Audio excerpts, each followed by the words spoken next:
Good morning all students. सभी बच्चों को नमस्कार। देखिए बेटा, हम कल की जो वीडियो में बात कर रहे थे चैप्टर नंबर 3 जेनेटिक्स या आनुवंशिकी में मेंडल के नियम या वंशागति के नियम। तो बेटा आपने पढ़ा कल कि मेंडल के नियम 3 प्रकार के होते हैं। पहला आपने पढ़ा प्रभाविता का नियम, दूसरा आपने पढ़ा पृथक्करण का नियम और तीसरा आपने पढ़ा स्वतंत्र अभिवन का नियम। तो आपने दोनों नियम कंप्लीट पढ़ लिए थे, प्रभाविता का नियम और पृथक्करण का नियम। तीसरा जो नियम था वो था स्वतंत्र अभिवन का नियम, उसकी भी आपने परिभाषा पढ़ ली थी। यानी पहला और दूसरा नियम आपने विथ उदाहरण के साथ पढ़ लिया और तीसरे नियम की आपने परिभाषा पढ़ ली थी। तो आप मैच कीजिएगा, कल का वीडियो वहीं से आप नेक्स्ट उसको हम चालू कर रहे हैं। आपने पढ़ा स्वतंत्र अभिवन का नियम। स्वतंत्र मतलब फ्री, अभिवन का मतलब होता है बिखरना, ठीक है। तो आपने इसमें पढ़ा होगा कि ये जो नियम है तीसरा, ये द्विसंकरण, त्रिसंकरण, चतुसंकरण या बहुसंकरण पर आधारित है। मतलब जब 2 या 2 से अधिक जोड़ी लक्षण वाले जीव जनक हों और उनमें क्रॉस कराया जाए, उन पर निर्भर करता है। तो आपने इसकी परिभाषा लिखी होगी, इस नियम के अनुसार 2 या 2 से अधिक जोड़ी विपर्यासी लक्षणों वाले जनकों के मध्य क्रॉस या संकरण कराया जाता है तो इससे प्राप्त लक्षणों की वंशागति स्वतंत्र होती है। एक लक्षण की वंशागति पर दूसरे लक्षण की वंशागति का कोई प्रभाव नहीं पड़ता है। इसे ही स्वतंत्र अभिवन का नियम कहते हैं। अभिवन का अर्थ होता है बिखरना, ठीक है बेटा। तो आपने ये नियम यहां तक पढ़ लिया था, आपने शायद इसको नोट भी कर लिया होगा, नहीं किया तो अब आप इसको नोट डाउन कर लें, ठीक है बेटा। अब मैं इसका आपको उदाहरण समझाता हूं कि उदाहरण क्या है, क्योंकि उदाहरण से संबंधित जो फिनोटाइप जीनोटाइप है वो क्वेश्चन आपसे पूछे जाते हैं कि मेंडल का जो तीसरा नियम है वो किस पर आधारित है। तो आप कहेंगे द्विसंकरण, त्रिसंकरण, बहुसंकरण पर आधारित है। कई बार पूछा जाता है कि इसका फिनोटाइप क्या है, इसका जीनोटाइप क्या है, तो वो हम इसके उदाहरण के द्वारा समझ पाएंगे। तो देखिए बेटा, इस वीडियो के अंदर उदाहरण स्वतंत्र अभिवन का नियम, जो तीसरा नियम है उसका उदाहरण हम लेते हैं। आपने तीसरा नियम यहां पढ़ा था, देखिए बेटा, ये वाला स्वतंत्र अभिवन का नियम। तो आपने परिभाषा इसकी लिख ली थी और परिभाषा लिखने के बाद अब हम इसका उदाहरण लेते हैं, ठीक है बेटा। तो नेक्स्ट, तो देखिए बेटा उदाहरण,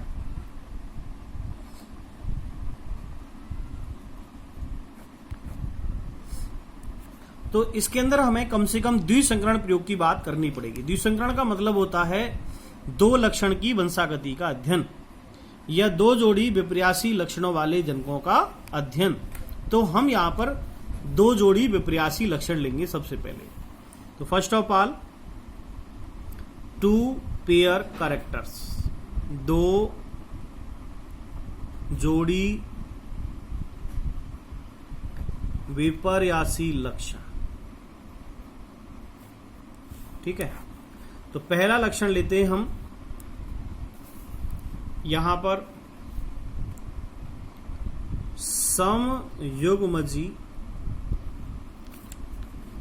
समयुग्मजी पीले। एक मिनट हम यहां पर लक्षण लेते हैं, बीज का रंग, ठीक है। तो बीज का रंग कैसा लेंगे हम, पीला ऑब्लिक हरा। पीला यहां पर प्रभावी है और हरा अप्रभावी है, ठीक है बेटा। सेकंड हम लेते हैं बीज का आकार, बीज का आकार। तो बीज का आकार प्रभावी कैसा होगा, गोल, और अप्रभावी कैसा होगा, झुर्रीदार। Yellow and green round and wrinkled, ठीक है, इंग्लिश में इनको कहते हैं। तो हमारे पास दो जोड़ी लक्षण आ गए। अब दो जोड़ी लक्षण कहां से लिए? आपने जो प्रीवियस वीडियो में पढ़ा होगा 7 जोड़ी लक्षण, 7 जोड़ी में से एक जोड़ी जैसे आपने लक्षण लिया पादप की लंबाई, लंबा बौना, उनमें संकरण कराया, आपने F1 पीडी प्राप्त की, तो वो था प्रभाविता के नियम में। फिर F1 से आपने F2 पीडी प्राप्त की, वो था पृथक्करण के नियम में।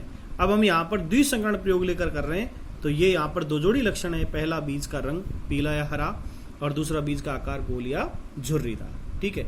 तो अब हम इस प्रयोग को थोड़ा आगे बढ़ाते हैं। तो हम लेते हैं प्रभावी लक्षण एक तरफ, डोमिनेंट कैरेक्टर, और दूसरी तरफ अप्रभावी। देखिए बेटा, तो प्रभावी लक्षण में प्रभावी लक्षण कौन कौन से हैं? पीला और गोल, और अप्रभावी है हरा और झुर्रीदार। ऐसा टेबल में भी आप देख सकते हैं, जो टेबल आपने पढ़ रखी है 7 जोड़ी लक्षणों वाली, उसमें आप देख लें। तो यहां पर मैं एक तरफ ले रहा हूं प्रभावी, तो प्रभावी है कौन कौन से? पीला और गोल, पीला गोल, यानी रंग तो पीला है, आकार गोल है। और अप्रभावी, पीले की जगह तो कर देंगे हम क्या? हरा, और गोल की जगह कर देंगे झुर्रीदार। तो ऐसे तो क्या करें, अब हम इनके संकेत लें, संकेतों के आधार पर आगे पढ़ेंगे। और दोनों जो पीला है, और हम इनके अक्षर कितने देते हैं? 2, क्योंकि किसी लक्षण को व्यक्त करने वाले किसी जीन के विपर्यासी रूप यानी युग्म के अंदर होते हैं, उनको युग्म विकल्पी कहते हैं, या वो होंगे समयुग्मकी या होंगे विषम युग्मकी। तो यहां पर पीला मतलब येलो, तो इसको लेंगे कैपिटल वाई, कैपिटल वाई। पीले को येलो और गोल को कहेंगे राउंड, तो वाई वाई आर आर, ये सब कैपिटल है। तो कैसे हुए? समयुग्मकी। हरे झुर्रीदार कैसे लेंगे? तो इसको स्मॉल लेटर में हम करेंगे, हरे को लेंगे स्मॉल वाई और झुर्रीदार को लेंगे स्मॉल आर, ठीक है। और इनमें क्या कराएंगे? क्रॉस, ठीक है। तो ये तो पीढ़ी कैसी है? जनक पीढ़ी, यानी पेरेंटियल जनरेशन। इसे पीपीडी या कहेंगे जनक पीढ़ी, पेरेंटल पीढ़ी भी कहते हैं, जनक पीढ़ी भी कहते हैं। अब हम इसके अर्थसूत्री जब विभाजन करेंगे तो इन जनकों से युग्मक बनेंगे और युग्मक हो जाएंगे आधे। तो अब अर्थसूत्री विभाजन कराएंगे दोनों तरफ, रिडक्शन डिवीजन, आधे कर दो, 2 वाई में से एक रह गया और एक आर रह गया। इधर एक स्मॉल वाई, दूसरा स्मॉल आर, तो ये क्या बन गए? गैमेट्स। गैमेट्स मतलब युग्मक, ठीक है। अब इन युग्मकों में क्या कराएंगे? क्रॉस कराएंगे। ये करा दिया क्रॉस, मतलब संकरण, ये क्रॉस करा दिया। तो पहले हम कैपिटल लिखें फिर स्मॉल लिखें, तो कैपिटल वाई और स्मॉल वाई, और कैपिटल आर स्मॉल आर, ठीक है। तो यहां जो पीढ़ी प्राप्त होगी उसका नाम है F1 पीढ़ी। कौन सी पीढ़ी हो गई? F1 पीढ़ी। अब यदि मैं कहूं यहां पर, तो देखो जो डोमिनेंट कैरेक्टर प्रभावी, वो अप्रभावी पर अपना प्रभाव दिखाएगा। यहां देखने पर हमें लगेगा कि F1 पीढ़ी में जो लक्षण प्राप्त हो रहे हैं वो प्राप्त हो रहे हैं पीले गोल, रंग पीला है और आकार गोलाकार है। तो हम कहेंगे F1 पीढ़ी के अंदर लक्षण तो विषम युग्मकी है, क्योंकि यहां ये समयुग्मकी, देखो ये भी समयुग्मकी है सब, लेकिन यहां कैसा प्राप्त हुआ? विषम युग्मकी। लेकिन प्रभाविता के अनुसार कहेंगे कि यहां पर जितने भी लक्षण प्राप्त हो रहे हैं वो कैसे हुए? पीले और गोलाकार लक्षण वाले जो बीज है वो प्राप्त होते हैं। अब F1 पीढ़ी से हम प्राप्त करेंगे F2, क्योंकि स्वतंत्र अभियोन नियम पढ़ रहे हैं, तो अभियोन का क्या अर्थ होता है? विखरना, इनको अलग अलग करना है। तो यहां हम क्या कराएंगे? सेल्फ पॉलिनेशन, यानी स्वयं परागण, स्वयं परागण कराएंगे। तो स्वयं परागण कराने से हमें इनके युग्मक प्राप्त होंगे। F1 पीढ़ी के पौधों से हम क्या प्राप्त करेंगे? युग्मक। तो 1 2 3 4, तो 4 तरह के युग्मक बनेंगे यहां से। तो देखो बेटा, पहला युग्मक हम इसको अलग अलग क्रॉस करके भी निकाल सकते हैं, हम यहां से डायरेक्ट भी ले सकते हैं। तो देखो कैपिटल वाई और कैपिटल आर, पहला युग्मक बनाओ आप।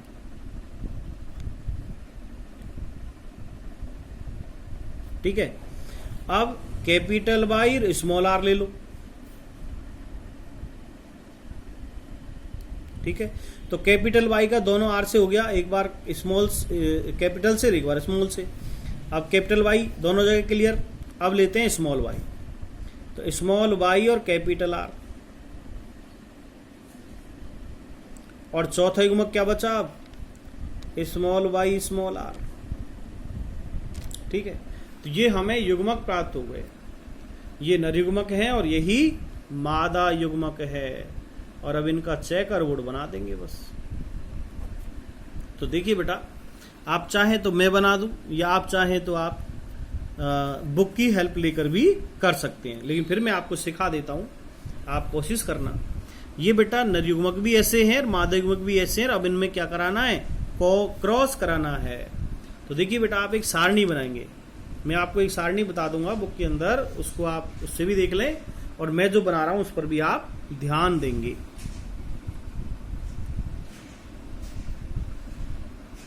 देखिए बेटा,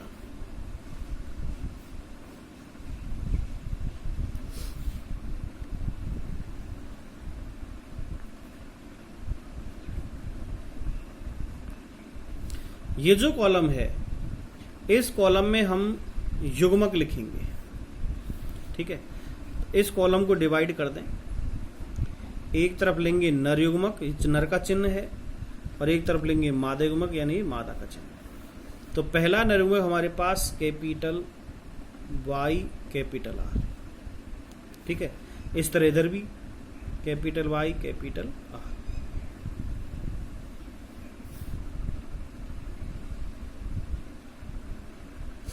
दूसरा युग्मक हमारे पास कैपिटल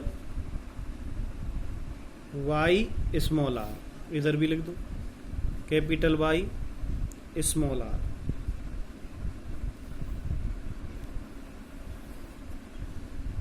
ठीक है, नेक्स्ट तीसरा युग्मक है स्मॉल वाई कैपिटल आर, इधर भी ले लो small Y capital R.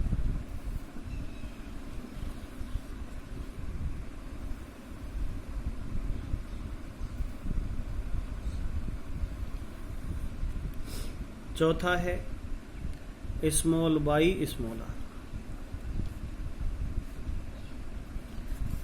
Small Y small R. ठीक है, तो ये हमारे पास युग्मक हो गए। अब हमें क्रॉस कराना है। इधर जैसे मेल गैमेट है पूरे नर युग्मक, और इधर ये है सब मादा युग्मक फीमेल गैमेट। और नर और मादा युग्मक का जो क्रॉस है वही कहलाता है क्रॉस संकरण या निषेचन। तब जाकर नई संतान उत्पन्न होती है।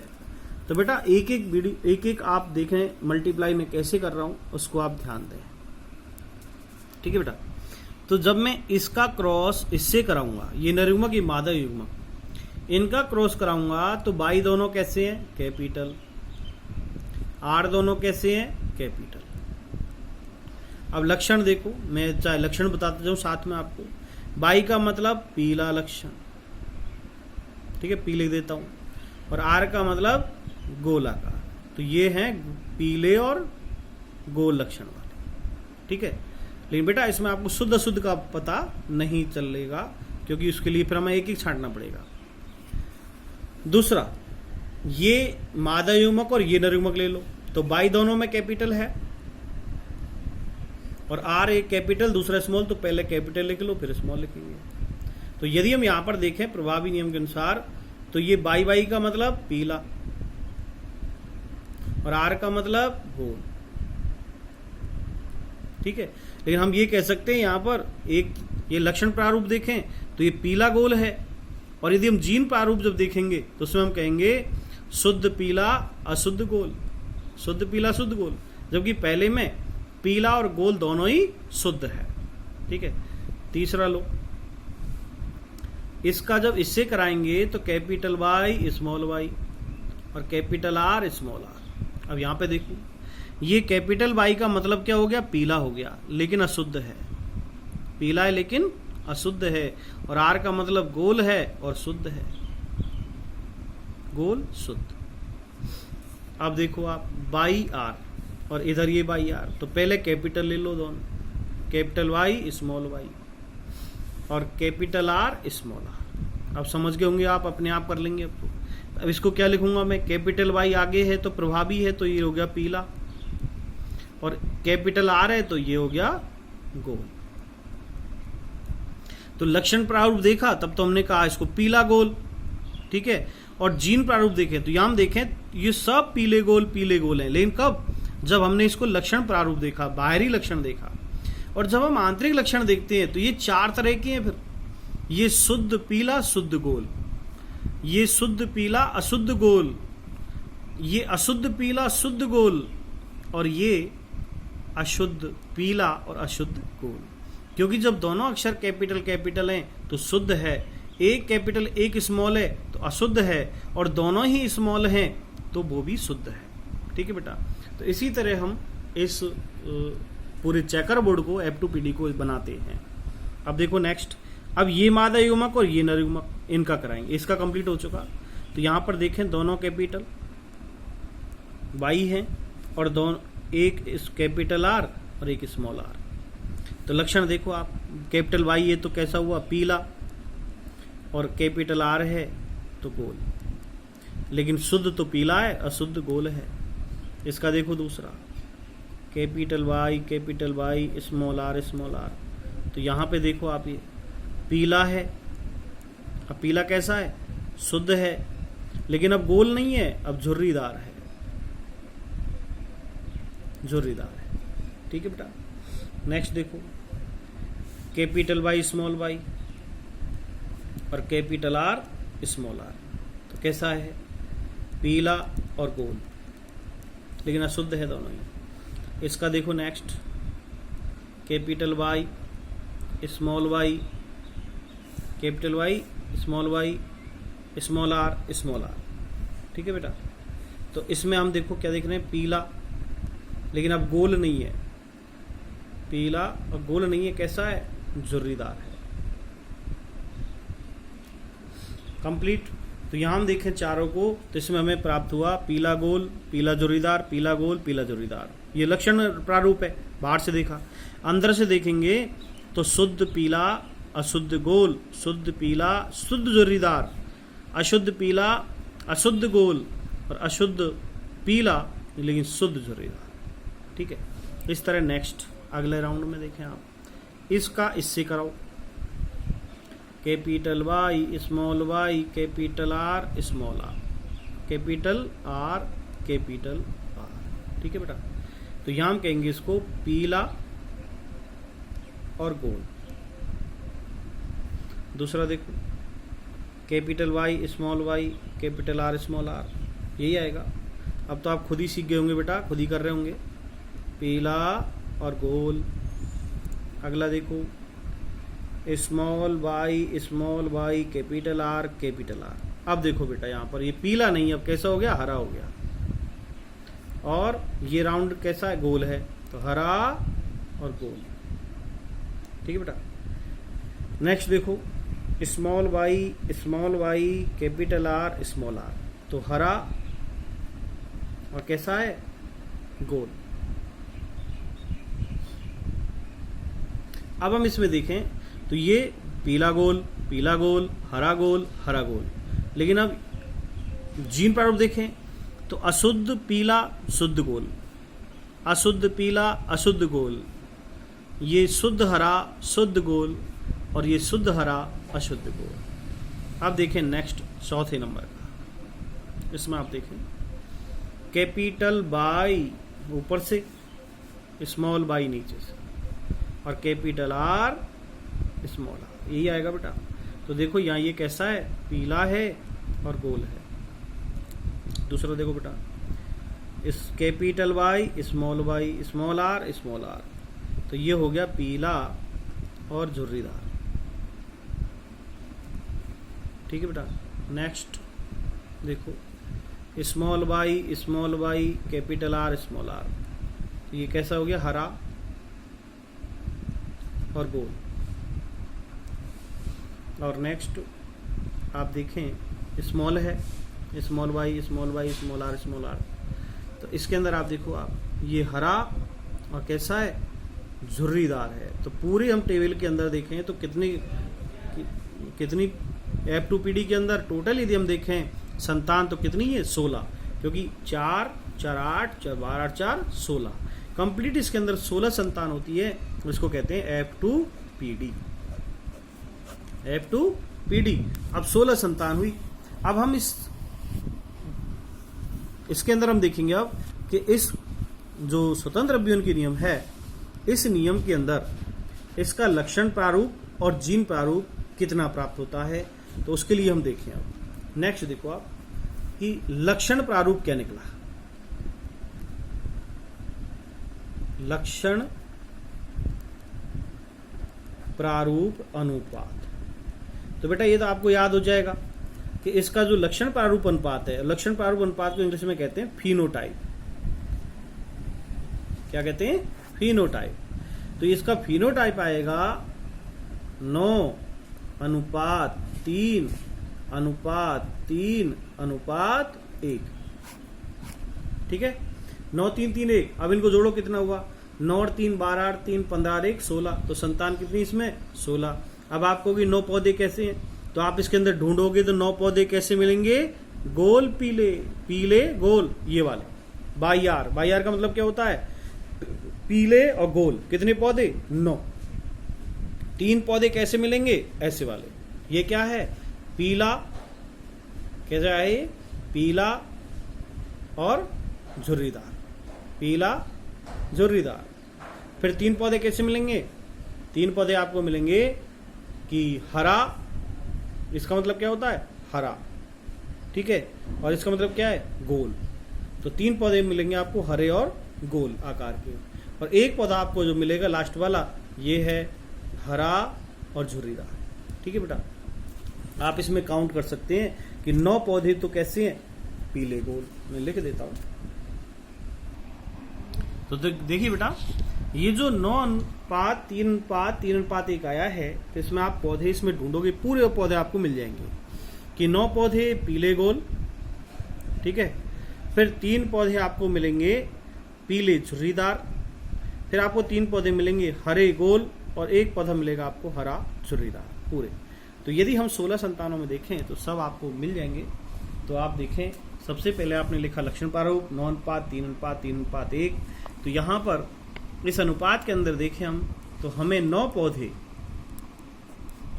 कैसे मिले, पीले गोलाकार, पीले गोलाकार लक्षण वाले। हमें 3 पौधे कैसे मिले, हरे गोलाकार। फिर हमें 3 पौधे कैसे मिले, तो पीले गोलाकार, हरे गोलाकार, और 3 पौधे हमें मिलेंगे पीले झुर्रीदार, और एक पौधा हमें प्राप्त होता है हरा झुर्रीदार। ठीक है बेटा, तो ये तो क्या प्राप्त हुआ हमें, फिनोटाइप यानी लक्षण प्रारूप अनुपात। अब हम इसका जीनोटाइप निकालते हैं। जीनोटाइप मतलब क्या होता है, जीन प्रारूप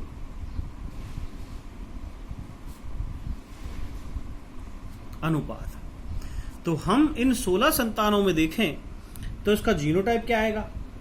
तो जीनोटाइप में आपको बता दूं, इसका जीनोटाइप आप इसमें पूरा ढूंढोगे, आपको शुद्ध और अशुद्ध करना पड़ेगा, तब जाकर आपको पता लगेगा कि इसका जीनोटाइप क्या है। और इसका जीनोटाइप जो आता है वो आएगा, देखो 1:2:2 4:1:2 1:1:2 यानी देखो आप 1 2 2 4 1 2 1 2 1। तो यदि हम मिलान करें 9 3 3 1 से लक्षण प्रारूप से, तो 1 और 2 3 और 2 5 और 4 9। तो 9 पौधे देखो 4 भागों में बट गए, ठीक है। फिर 9 अनुपात, फिर 3 अनुपात। तो ये देखिए हम 9 अनुपात, तो ये हो गया 9 पौधे ऐसे हो गए, क्योंकि यहां में देखना पड़ेगा शुद्ध और अशुद्ध। तो 9 पौधे जो पीले गोलाकार हैं वो 4 तरह के हैं। कैसे? वो 4 तरह के हैं। इसमें एक पौधा गोल पीला है। कैसा है? गोल पीला। 2 पौधे इसमें पीले गोल हैं, 2 पौधे इसमें पीले, इसमें 2 पौधे पीले झुर्रीदार हैं, और इस तरह 4 पौधे इसमें पीले गोल। तो इनको ही हम देखें, डिवाइड करें, एक एक ढूंढें तो हमें मिल जाते हैं। फिर हम देखें 1 अनुपात 2, तो 9 अनुपात के बाद जो 3 अनुपात है वो 3 2 भागों में हो गया, 1 और 2 में। फिर 3 है, फिर ये 1 प्लस 2 में हो गया, वो भी हो गया। ये देखें 9 अनुपात 3 अनुपात 3 अनुपात 1, लेकिन वो लक्षण प्रारूप है।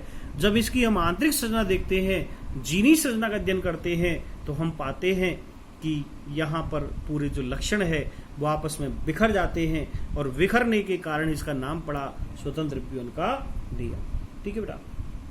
तो यदि आप और आगे इसको करना चाहें तो मैं आपको बता दूं, जैसे ये एक पौधा है, यहाँ पर एक पौधा, तो ये एक पौधा यहाँ पर है कैपिटल वाई कैपिटल आर का, कैपिटल वाई कैपिटल आर, ये एक पौधा है। ठीक है। यहां पर ये जो 2 पौधे हैं, 2, ये हैं capital Y small Y capital R capital R. ठीक है। यहां पर जो 2 पौधे हैं ये कैसे आएंगे बेटा? Capital Y capital R small, ये वाले 2 पौधे। और ये जो 4 पौधे हैं ये बेटा कैसे आएंगे? ये आएंगे बेटा 4 पौधे capital Y small Y capital R small R, ये 4 पौधे हैं। ठीक है। अब ये जो एक पौधा है, ये वाला, ये पौधा कौन सा होगा? तो देखिए बेटा capital Y small Y capital R और स्मॉल आर, ये सब एक दूसरे से मिलेंगे नहीं कहीं भी, 9 प्रकार के अलग अलग हो जाएंगे सब। ये 2 पौधे कौन से हैं? तो ये 2 पौधे देखो आप, ये 2 पौधे small Y capital R small R, ये वाले हैं। ठीक है। अब ये एक पौधा कौन सा है?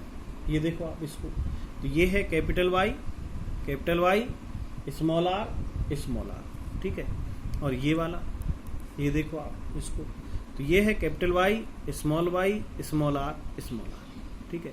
और ये जो लास्ट वाला है ये एक ही प्राप्त होता है, आप उसमें देखें पूरे चक्कर में, तो ये है small Y small R small R. ठीक है बेटा। तो देखो आप इस वीडियो के अंदर आपने देखा कि जो स्वतंत्र व्यूहन का नियम है ये मेंडल का तीसरा नियम है, ये मेंडल का तीसरा नियम है। अब इस नियम को हमने किससे करा? द्विसंकर संकरण प्रयोग से, कि हमने 2 जोड़ी विपर्यासी लक्षण लेकर और उनमें क्रॉस कराकर जब नई संतति प्राप्त की, तो नई संतति के अंदर हमें 16 संतान प्राप्त हुई, और 16 संतानों को आपने F2PD के अंदर देखा। मैंने एक एक संतान को बिल्कुल क्लियरली आपको समझाया है, बारीकी से समझाया है। आप इसको 1 बार करेंगे, 2 बार करेंगे, तीसरी बार आप खुद कर लेंगे। वैसे मैं देखूं मोस्टली जो स्टूडेंट है अधिकांश वो 1 बार में ही समझ गए होंगे बेटा। और यदि आप 1 बार में नहीं समझे हैं, कहीं आपको त्रुटि है, तो उसी को मुझे व्हाट्सएप पे आप तुरंत लिंक व्हाट्सएप पे आप मुझे भेज देंगे कि सर यहाँ मुझे ये समझ में नहीं आया। तो हो सकता है कि मैं ट्राई टू अंडरस्टैंड, मैं समझाने की कोशिश करूंगा कि बेटा ऐसे होगा ये। ठीक है। लेकिन आपको करना आपको पड़ेगा, आपको रफ वर्क करना पड़ेगा, आप बुक की हेल्प ही लेंगे। तो इस तरह आप करेंगे तो बेटा आप सीखते जाएंगे और मेरे साथ चलते जाएंगे। क्योंकि बेटा कोरोना महामारी के कारण जैसे हम हमारी क्लास नहीं ले पा रहे हैं, लेकिन ये तो एक विकल्प है कि हम ऑफलाइन पढ़कर भी, वो ऑनलाइन पढ़कर भी हमारा जो लक्ष्य है उसको हम प्राप्त करने की कोशिश करें। मान लो बहुत सारे स्टूडेंट सोच रहे हैं कि जब स्कूल चलेंगे तब पढ़ लेंगे, हाँ, तो बेटा समय बहुत कम रह जाएगा। हो सकता है कि अभी लेट आपकी क्लास चले ऑफलाइन, लेकिन पढ़ाई तो हमें करनी है, बोर्ड एग्जाम तो लगेगी। तो इसलिए हमें तो बिल्कुल सतर्क होकर आपको ऐसे ही पढ़ा, आपको ऐसे ही समझे कि आपकी क्लास चल रही है, आपको एक एक पॉइंट बारीकी से समझाया जा रहा है, और इस पॉइंट को आप इसी तरह लर्न करके, लिख करके, समझ करके और आपके दिमाग में सेटअप कर लें। जो पॉइंट आप समझ नहीं पा रहे हैं उसको आप क्लियरली हमसे उसकी डिस्कस करें, हम आपको समझाने का प्रयास करेंगे। मैं बेटा मेरी नहीं कह रहा, आप सभी विषयों की इसी तरह आप स्टडी करते जाएं। आपने फेयर कॉपी बना रखी होगी, फेयर कॉपी में आप क्लियरली ऐसे ही पढ़ते जाएं, और जो टेस्ट लगते हैं तो टेस्ट में आप जो क्वेश्चन पूछे जाएं वही क्वेश्चनों का आप इस तरह जवाब दें। आप ईमानदारी से पढ़ें, ईमानदारी से टेस्ट दें, तो निश्चित है कि ईमानदारी से आप आगे भी बढ़ते जाएंगे। क्योंकि आपने कई बार सुना होगा ऐसे कि honesty is the best policy, honesty is the best policy, यानी जो ईमानदारी है वो सबसे अच्छी नीति है। यदि आप ईमानदार रहकर यदि रियल में पढ़ाई कर रहे हो तो आप बहुत आगे बढ़ोगे, अच्छी मेहनत करोगे। जैसे यदि मान लो मैं बैठ के ईमानदारी से पढ़ा रहा हूँ, देखो पूरी वीडियो के अंदर मैं अब आपसे बोला हूँ, डायरेक्ट पढ़ाई ऐसी पढ़ाई छोड़ के बात कर रहा हूँ, बाकी पूरी वीडियो के अंदर मैं केवल पढ़ाई से संबंधित आपसे बात करता हूँ। मैंने आपसे नहीं पूछा कि आप कैसे हैं, अच्छे होंगे मुझे पता है, ठीक है, आप बहुत अच्छे हैं, आप स्टडी कर रहे हैं और ऐसे ही करते रहेंगे, और करते रहेंगे तो आपका बेटा भविष्य उज्जवल होगा। तो इस तरह बेटा जो मैंने आपको बताया उसको आप क्लियरली देखें और करते जाएं कंप्लीट। ये मैं एक बार और आपको दिखा देता हूं कि आपने उदाहरण यहाँ से शुरू किया था, ठीक है, डेफिनेशन आपने लिखी हुई है, आपने यहाँ से उदाहरण स्टार्ट किया। तो देखो आप, ये दो जोड़ी लक्षण हैं, प्रभावी अप्रभावी, ये जनक पीढ़ी है, फिर आपने युग्मक निकाले, फिर आपने F1 पीढ़ी निकाली, फिर F1 पीढ़ी के पौधों से आपने युग्मक तैयार किए। इन युग्मकों के द्वारा आपने ये पूरी F2 पीढ़ी का चेकर बोर्ड बनाया। देखो इसको चेकर बोर्ड कहते हैं, ये जो बनाते हैं ना हम, इसको कहते हैं चेकर बोर्ड, और इसी का नाम है पनेट वर्ग, ठीक है। तो आपने इसको पढ़ा, फिर आपने इसका लक्षण प्रारूप पढ़ा, 9:3:3:3:1, 9:3:3:1, 16 संतान हो गई। इस तरह आपने फिर इसका जीन प्रारूप पढ़ा, जीनोटाइप, 1:2:4:1:4:1:1:2:1:1, यानी 12, 24, 12, 12, 1, ठीक है बेटा। तो इस तरह आप रेगुलर जो मैं ऐसे टॉपिक दे रहा हूँ उन टॉपिक्स को आप नियमित तरीके से पढ़ते जाएं, और आपने जो फेयर कॉपी बनाई है उस फेयर कॉपी में जैसे मैं पाठ स्टार्ट करता हूँ तो स्टार्ट करने पर टॉपिक वाइज मैं क्रम से चल रहा हूँ बेटा, तो आप भी क्रम से ही आप उसकी स्टडी करते जाएं। आपका बीच का कोई टॉपिक रह जाता है तो आप उसको यूट्यूब चैनल से निकाल कर, स्कूल के ऐप से निकाल करके उसकी आप स्टडी करें। आप ऐसे नहीं कि आप पन्ने छोड़ दें, उसके पन्ने आपको नहीं छोड़ने हैं, आपको क्लियर टॉपिक वाइज स्टडी करनी है। किसी दिन का आपका वीडियो रह जाता है तो अगले दिन आप उसका डबल वीडियो करके 2-3 वीडियो देख करके आप उसकी पूर्ति करेंगे, ठीक है बेटा। नेक्स्ट मैं आपसे कल नई वीडियो साथ मिलूंगा। Thank you.